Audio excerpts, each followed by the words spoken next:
Hi, this is Dr. JMR Chemistry. Chemical formula అనేది ఎలా రాస్తామో ఈరోజు చూద్దాం. Chemical formula suppose for example sodium chloride ఉందనుకోండి. అప్పుడు ఏం రాస్తాము? సోడియం క్లోరైడ్ ఉంటే Na+1, then chloride is -1. Sodium chloride అంటే క్రిస్ క్రాస్ యూస్ చేస్తే NaClగా మనం రాస్తాం.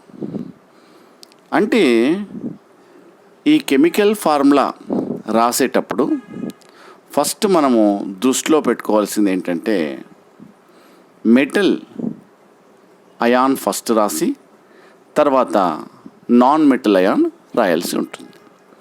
సపోజ్ అల్యూమినియం ఆక్సైడ్ అనుకోండి.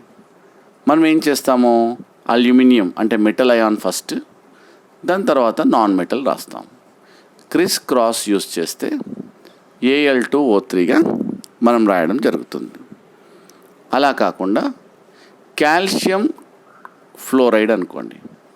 Calcium is +2 and fluoride is -1.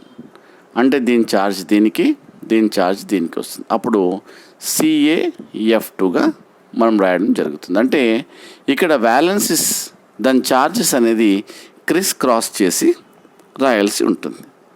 మరి జింక్ ఆక్సైడ్ అనుకోండి. Zinc is +2, oxygen is -2. So ఇట్లా క్రిస్ క్రాస్ చేస్తే you will get a zinc oxide. +2 -2 cancel అయ్యి then you will get a zinc oxide.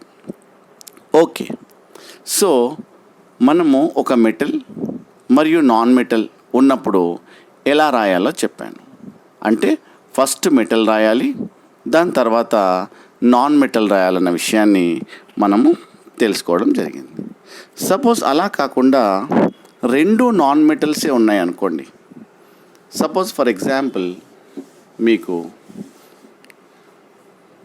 Carbon dioxide అంటే CO2 రాస్తాం. Carbon dioxide, die అంటే 2. ఇలా రాయడంలో meaning ఏంటి? మనము దీన్ని O2Cగా కూడా రాయొచ్చు కదా, కానీ ఇలా రాస్తే తప్పు. CO2 అనేది CO2గానే రాయాలి. ఎందుకోసం అంటే ఇది కొన్ని రూల్స్ అండ్ రెగ్యులేషన్స్ ఈ నాన్ మెటల్ కాంపౌండ్ రాసేటప్పుడు మనము కొన్ని రూల్స్ ఫాలో కావాలి. ఏంటి ఆ రూల్స్ అంటే, మనం పీరియాడిక్ టేబుల్లో మనం లెఫ్ట్ టు రైట్ వచ్చినప్పుడు ఇది 4th గ్రూప్లో ఉంటుంది, తర్వాత ఇది 6th గ్రూప్లో ఉంటుంది. సో ఈ విధంగా ఫస్ట్ మనము లెఫ్ట్ సైడ్ రాసిన తర్వాత రైట్ సైడ్ రావాలి. అంతేకాకుండా నేను మీకు ఒక ఆర్డర్ ఇస్తాను. అంటే order of what non metal elements. First మీరు ఎప్పుడైనా కూడా carbon, phosphorus, nitrogen, hydrogen, sulphur, iodine, bromine, chlorine, oxygen, fluorine అంటే ఈ నాన్ మెటల్ ఒక ఆర్డర్ ఇచ్చారు. సపోజ్ CO2 అనుకోండి. అంటే ఏవైతే ముందుగా వస్తాయో, సపోజ్ CH4 అనుకోండి, ముందుగా C రాసి తర్వాత హైడ్రోజన్ వస్తుంది అన్నట్టు. సో ఇది రూల్. అంటే ఇది ఒక ఆర్డర్లో మనం రాయాల్సి ఉంటుంది. అంతేకాకుండా సపోజ్ P2O5 అనుకోండి. అంటే ఫాస్ఫరస్ ఫస్ట్ రాసి తర్వాత ఆక్సిజన్ రాయాల్సి ఉంటుంది. అంతేకాకుండా సపోజ్ ఫర్ ఎగ్జాంపుల్ అమోనియా అనుకోండి, NH3, నైట్రోజన్ ఫస్ట్ తర్వాత హైడ్రోజన్ రాయాల్సి ఉంటుంది. అంతేగాని H3N రాయొద్దు. అంటే ఈ ఆర్డర్ అనేది చాలా ఇంపార్టెంట్. అంతేకాకుండా సపోజ్ ఫర్ ఎగ్జాంపుల్ SO2 అనుకోండి. అంటే S ఫస్ట్ తర్వాత ఆక్సిజన్. సో ఎందుకోసం అంటే ఈ ఆర్డర్ ఎందుకు మెన్షన్ చేస్తామంటే ఇనార్గానిక్లో వాటి గ్రూప్స్ ప్రకారము ఇక్కడ మెన్షన్ చేయడం జరిగింది. సపోజ్ NO2 అనుకోండి. NO2 నైట్రోజన్ ఫస్ట్ తర్వాత ఆక్సిజన్. అంతేకాకుండా సపోజ్ CCl4 అనుకోండి. CCl4 అంటే C ఫస్ట్ నెక్స్ట్ క్లోరిన్. అంతేకాకుండా వాటర్ అనుకోండి H2O, హైడ్రోజన్ ఫస్ట్ తర్వాత ఆక్సిజన్ రాయాల్సి ఉంటుంది. అంతేకాకుండా సపోజ్ H2S గ్యాస్ అనుకోండి, అంటే హైడ్రోజన్ ఫస్ట్ తర్వాత ఆక్సిజన్ రాయాల్సి ఉంటుంది. తర్వాత HF అనుకోండి, హైడ్రోజన్ ఫస్ట్ తర్వాత ఫ్లోరిన్ అనేది లాస్ట్. అంటే ఈ ఆర్డర్ అనేది మనము గుర్తుపెట్టుకోవాలి. సో ఈ విధంగా అంటే నాన్ మెటల్ కాంపౌండ్స్ అంటే నాన్ మెటల్ రెండు కంబైన్ అయినప్పుడు ఈ యొక్క ఆర్డర్లో మనం రాయాల్సి ఉంటుంది. అంటే ఫస్ట్ మనం చూసినట్టయితే carbon monoxide CO, carbon monoxide అలా కాకుండా సపోజ్ ఫర్ ఎగ్జాంపుల్ మీకు N2O5 అనుకోండి, అప్పుడు నైట్రోజన్ తర్వాత ఆక్సిజన్ రాయాల్సి ఉంటుంది. సో ఈ విధంగా మనము నాన్ మెటల్ అన్నప్పుడు ఏ విధంగా రాస్తామో చూసాం.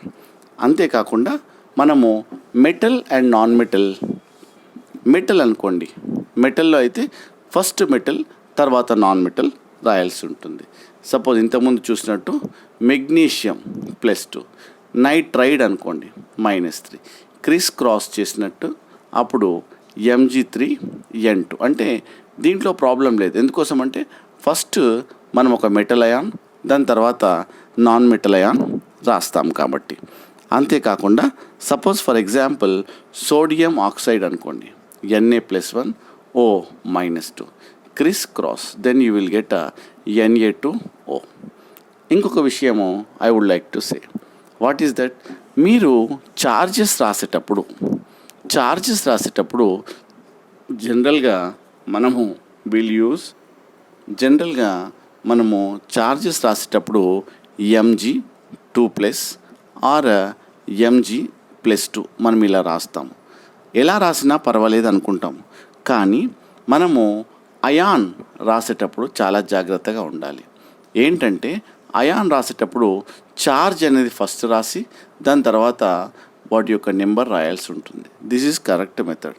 సపోజ్ అలా కాకుండా కాల్షియం అప్పుడు ఎలా రాస్తారు, Ca+2, aluminium Al+3, oxide O-2, suppose nitrate NO3-1, nitrite NO2-1, nitride N-3, carbonate CO3-2. అంటే ఇక్కడ చార్జ్ రాసి దాని తర్వాత మీరు ఏం చేయాలి, ఇక్కడ నెంబర్ అనేది రాయాల్సి ఉంటుంది.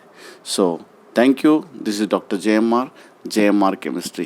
సో దీంట్లో పాజిటివ్ అయాన్స్ మరియు నెగిటివ్ అయాన్స్ కూడా నేను చాలా వీడియోస్ అప్లోడ్ చేశాను, దాంట్లో చూడండి. Thank you.